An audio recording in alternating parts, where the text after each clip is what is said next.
Hey guys, it's Chelsea. Welcome back to my channel, and if you're new here, then please subscribe, and if you're not new here, then what's up? So today I'm going to be doing a different video, a video that I usually wouldn't do, and that is telling the story of Emma Walker. This story is very true. It's based off a true story, and it actually happened to this girl, and I just want to warn you that it is kind of aggravating and sad, and it makes you angry, and it's just a very crazy story, and it is hard to believe, but this is a very, very true story. And I will be providing pictures and videos on the screen so that there's evidence, I guess. And yeah, this video also took a really long time to film, edit, and research, so please just drop a like and subscribe down below. And I'm not filming this video to disrespect anybody. I'm filming this video so that you guys know what to look out for in red flags if this is happening to someone else, so that you don't make the same mistakes, and it's really serious. So, and also if you see me looking down, I have everything written down. So Emma Jane Walker was a high school girl who was born March 20th, 2000 in Knoxville, Tennessee. She grew up in a small town right outside of Knoxville, Tennessee. Her parents are Mark and Jill Walker, and she has a brother named Evan. Emma was described as being super sweet, down to earth, and known for being an extremely kind and friendly girl. She got along with everyone. Educational snacks of the president. We're gonna eat first. People who didn't know her were like, oh, she's like a super pretty cheerleader, like, oh no. But then they would meet her and be like, she's the nicest person I've ever met. She wanted to become a nurse, but not just any nurse, a neonatal nurse, which is working with babies and infants. And that just really shows the heart that she had. And nurses are in general just super nice people because they care about others. And she did a lot of volunteer work, specifically at animal shelters. She also was into competitive dance and cheerleading. And you know, all of her other moves were kind of like, okay, Emma, you should probably stop now. She entered Central High. And in 2014, she tried out for the cheer team for her school, and she was the only freshman to make the team. During her freshman year, she met a boy named Riley Golf. He was 2 years older than her at the time, and he was a star wide receiver for the football team. And he was super active in the church, and people described him as being a really good boy. And his friends would say that he was kind of a nerd into Star Wars, but as he got older, he really liked football. So Emma started to gain a crush on him, but he did have a girlfriend at the time. But despite that, he ended up breaking up with his girlfriend to get with Emma. They seemed to hit it off at first, and everything was going really good. I mean, they were the couple that everybody wanted in high school, you know, her being a cheerleader, him being a football player, you know. Even though Riley broke up with his ex, he still promised to take her to the prom. So instead of taking his girlfriend, Emma, to prom, he ended up taking his ex, and then a year later, he ended up taking Emma. Now, this was a red flag for Emma's parents. They thought that he wasn't prioritizing her, or, you know, that she was just gonna get her heart broken, and they did not want that. They did tell Emma their concerns, but she was super stubborn and independent and liked to make up her own mind, so she kind of just brushed off their concern and continued to talk to Riley. So Emma's family did have some tension with Riley and was never 100% with him. So the perfect couple did not last long, and they started breaking up and getting back together and were super on and off. Emma's friends started getting concerned because Riley never wanted to meet Emma's friends or never showed interest in meeting them. And that was very odd. Not only did he want nothing to do with Emma's friends, but he was slowly taking her away from her friends, and didn't want Emma to do anything with her friends either. And that is super toxic and unhealthy. Emma's friends said that he was very possessive and would get mad about certain things that she was wearing, so he started controlling what she was wearing. And even when she was at work, he would sit there for hours watching her waiting for her to get off, and if she was hanging out with her friends and he was not there, then he was blowing up her phone with texts and calls and did not trust her at all and needed to know where she was and what she was doing 24/7. Clearly that's not normal and super toxic, and that's not healthy in any relationship. Eventually he began to send her super aggressive text messages and threatening her.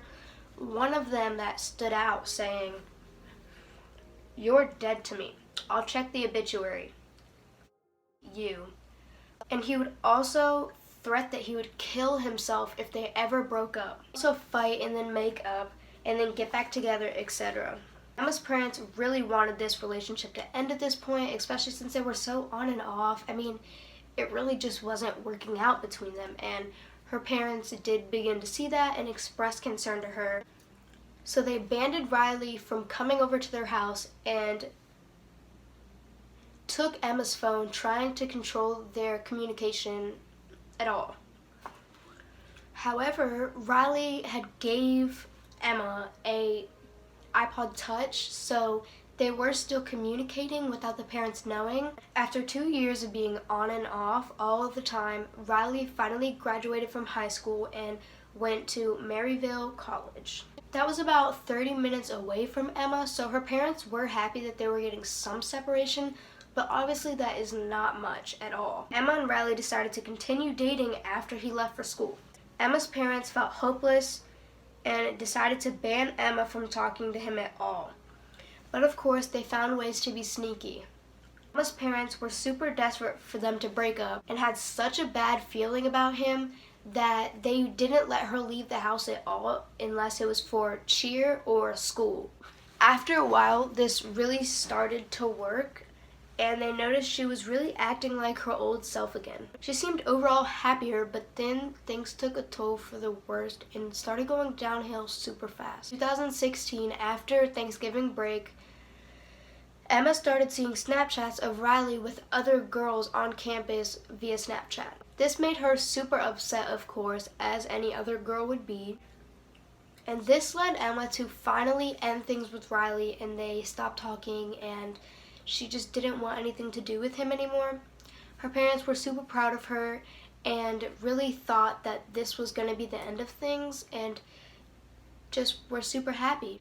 Riley, however, did not take things lightly, and he tried to commit suicide by overdose and alcohol poisoning. His attempt was unsuccessful, and he did not pass away. He was not taking things well, and his friends and family were really starting to be very concerned. November 18th came around, and there was a super big game, and their football team had won.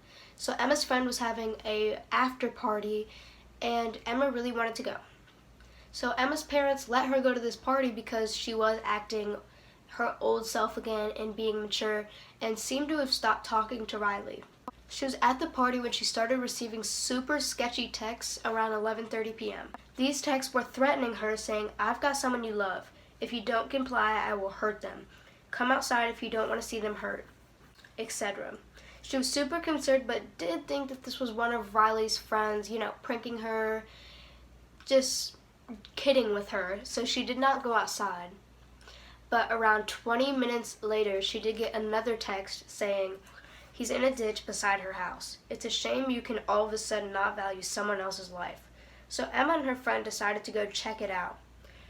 When they went outside, they saw a man face down on the ground near the bushes. He was kind of up there near kind of the shrub, like where those thin trees are, kind of laying down. It was Riley. He started waking up acting super confused and like he didn't know where he was at all, and he said that he had been kidnapped. He had no idea where he was or how he got there is what he said, and he was holding his head like someone had hit him or knocked him out. One of his friends came and picked him up, and even his own friend did not believe him. Emma thought this was all super weird, and she was super sketched out by the whole thing. The next day, around 10:15 a.m., Emma was supposed to go meet her mom, but all of a sudden she heard this super loud bang on her door, and this freaked her out, of course. She was super scared, and she decided to text Riley. So Riley drove over to her house and they just started talking on the porch. When Emma didn't come to where they were supposed to meet, Emma's mom came home and saw Riley and her talking on the porch and told Riley that he had to leave, and of course he did. The next day, Emma and her dad got some Sonic, got some ice cream and were just chilling, and he said that he really thought that she was going back to her old self and seemed to have been getting better. That night, everything was normal, very routine, Emma's dad kissed her goodnight and said goodnight, and everything was good. But later that night, Emma's dad heard a loud bang, almost like he had opened the door and slammed it really hard. And you know how you are when you first wake up, you're super disoriented, and he thought something just fell, so he just went back to bed. The next morning, Emma's mom went to wake up Emma, of course, very routine for school, and it was very normal. Emma's mom had did this every morning, so she went to go wake up Emma. Emma usually gets up super good, no problem. Emma, get up, and she gets up. But this morning, Emma's mom had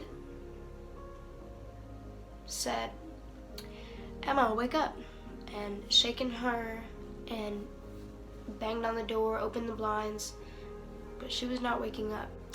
Now, Emma's mom knew right away to check her pulse. So Emma's mom checked her pulse and there was no pulse. So Emma's mom called 911 and said that her daughter was not breathing and to hurry up because she was dead.